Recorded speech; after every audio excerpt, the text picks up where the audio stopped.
अस्सलाम वालेकुम।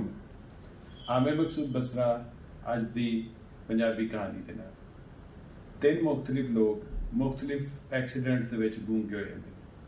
उन्हां तिन्नां दा अंजाम की हुंदा है? पहलां वो बोलते हुंदे ने और बाद चों गूंगे हो जाते। एक बंदा जिहड़ा है वो डिप्रैशन च इन्ना चला जाता है कि वह गूंगा हो गया, कोई गल नहीं कर सकता, उन्होंने एक्सप्रैशन देने वास्ते अपने अल्फाज नहीं है उहदे कोल और वह इशारे नाल गल करता है। वो इस दुख के नाल खुदकुशी कर लेंदा है। यूरोप का वाक्य और वो बेसिकली सिर के किसी खास जगह से सट लगन नाल बंदा गूंगा हो जाता, वो बेचारा खुदकुशी कर लेंदा। दूजा जिहड़ा एक बंदा गूंगा होंदा है, वो गूंगा हो के वो इन्ना ज़्यादा डिप्रैस्ड हो जाता है कि वो तकरीबन 11 लोगों को कतल कर देंदा और उन्होंने फड़ के बाद चो फड़िया जाता है और वो इशारे नाल गल करने वाली भी कोशिश करते हैं, क्योंकि उन्हें लैंगुएज नहीं सीखी होंदी, इस वास्ते वो इन्नी बेहतर गल नहीं कर सकता होंदा। लेकिन उन्होंने किसी तरीके समझाता कि मैं डिप्रैशन च गल ना कर सकन की वजह चला गया सा, तो उस डिप्रैशन च लोग जो मेरा मजाक बनाते थे या मेरे नाल हमदर्दी करते थे, मैं दोवां सूरतां दे विच मैनूं अच्छा महसूस नहीं सी हुंदा और मैं डिप्रैशन जाता गया।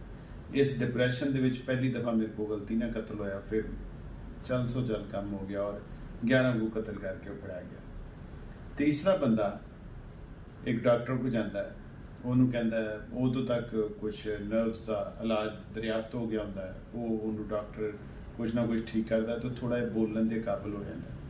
वो जो ही बोलन के काबिल होंदा, पूरी तरह बोलन के काबिल नहीं होंदा, तो वो वजह ना भी जो लफज बोलता लोग हसते हैं गल के उत्ते और वह मजाक उड़ाने की कोशिश करते हैं।